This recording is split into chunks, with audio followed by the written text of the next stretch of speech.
We're going to win so much, you may even get tired of winning. And you'll say, please, please, it's too much winning. We can't take it anymore. Mr. President, it's too much. And I'll say, no, it isn't. We have to keep winning. We have to win more. We're going to win more.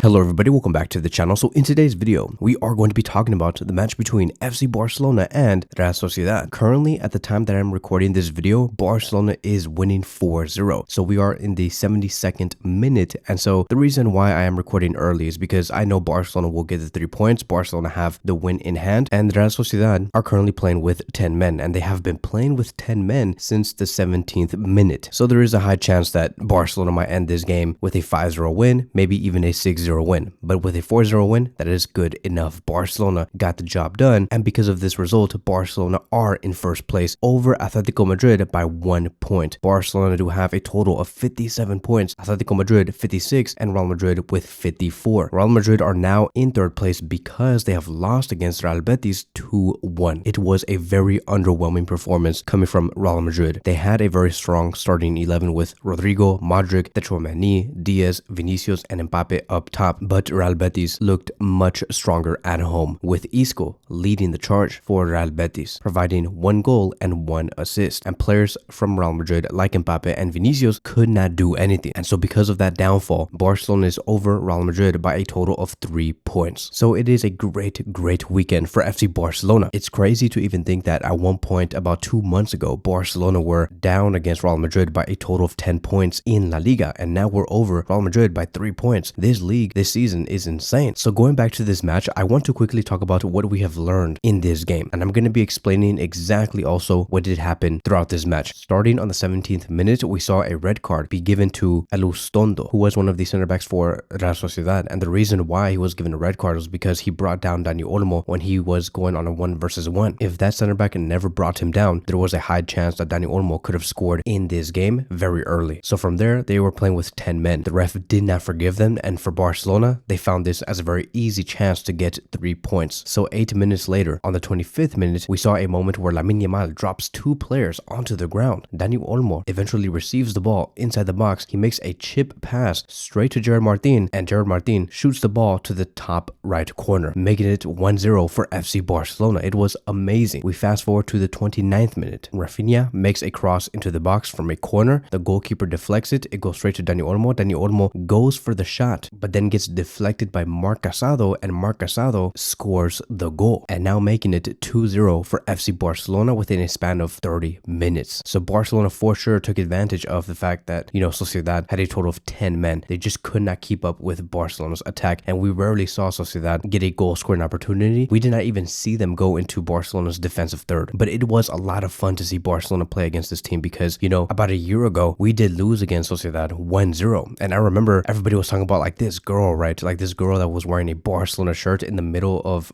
the fans, where there was a lot of Real Sociedad fans, and everybody just felt bad for her for some reason. And I understand that, right? Because we let down this Barcelona team overall, but now we finally do have the payback, and we were just schooling the Real Sociedad for the next 70 minutes. And players to really watch out for, like if you really want to get entertained and you're just like an average football fan and you support just football in general, watch players like Lamine Yamal, Pedri, and Dani Olmo, because when we saw these 3 players play together tonight, they were amazing. Every time they were in tight spaces, Lamine Yamal was phenomenal. He could not get taken down. Same thing with Pedri. No one could have pressured him to make a mistake. With Dani Olmo, every time he was in the final third, he was able to get through many different players. It was a huge advantage for FC Barcelona, and they can just generate goal scoring opportunities out of something that does not even seem possible. And going to Gerard Martin, who scored a goal tonight, I think that his defensive performance was amazing. His final third efficiency is also getting better. I really do think that as time does go by, Gerard Martin can be the ideal replacement for Balde, or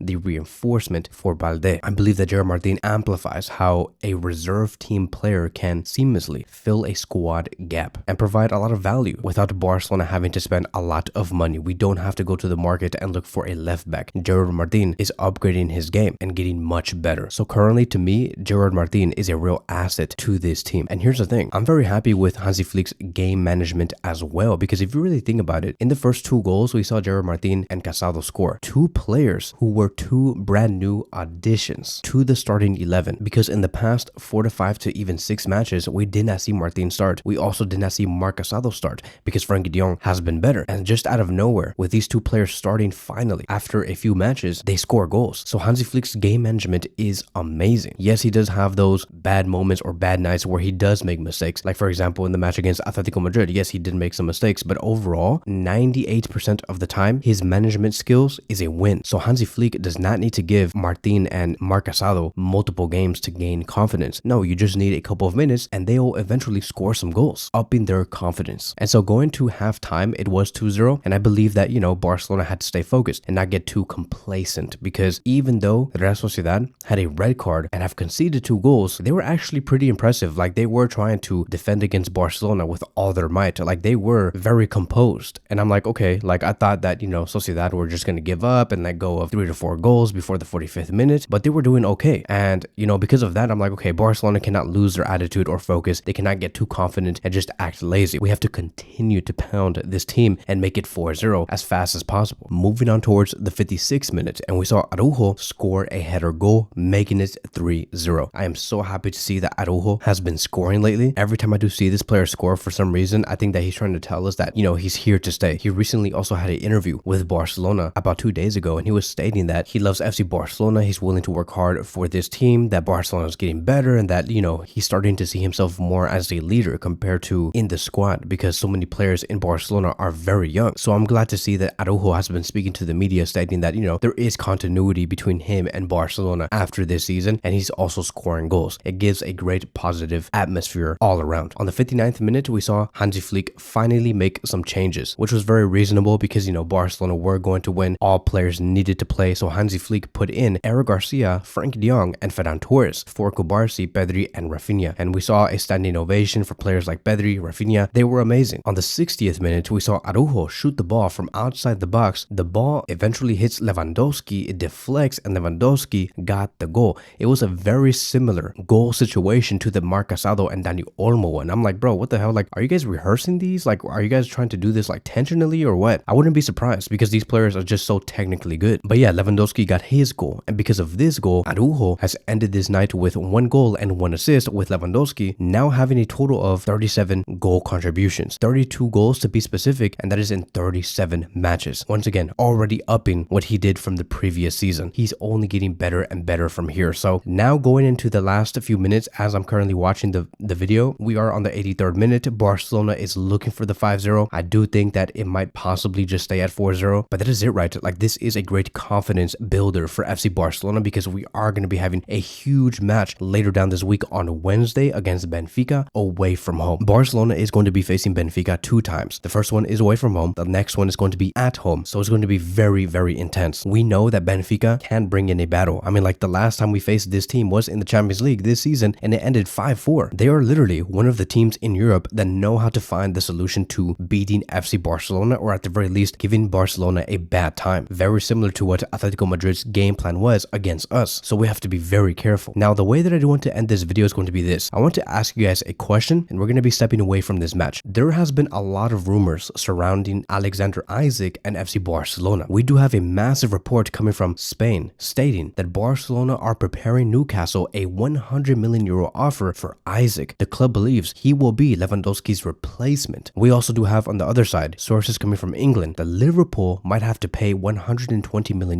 or more to sign Isak from Newcastle and face competition from Chelsea and Arsenal. Now, here's the thing, right? Many might question, why is it cheaper for FC Barcelona than for Liverpool? And that is simply because Newcastle do not want to support their rivals directly. They do not want to give their best players to a team like Liverpool or Chelsea or Arsenal. Anybody in the Premier League, Newcastle are doing nobody any favors. For FC Barcelona, it is different. They will give Barcelona a reasonable offer. And let me tell you, all around, to achieve a player like Isak, it is a no-brainer. Isak is one of the best strikers in the world, and I do think that any Premier League club would love to have him, and especially FC Barcelona. And if Newcastle keep their stance on putting a €120 million price tag on Isak, I just don't think that Liverpool is going to go nowhere near that deal, because I just don't see Liverpool paying that much money for one player, which ultimately makes me believe that an option like FC Barcelona seems very real. deal, especially knowing that Isak has played in La Liga already. He has the experience, and so far in the past 24 matches for Newcastle, he has 25 goal contributions, 21 goals and 4 assists, and he recently just scored a penalty against Brighton on the 22nd minute. Unfortunately, Newcastle lost against Brighton 2-1, but overall, Isak is a big time player. So let me ask you guys this: would you guys want to sign Alexander Isak for 100 million euros to reinforce the striker position for next season? So that is it. That is going to be wrapping up today's video. Thank you guys so much for watching, and I will see you guys in the next one.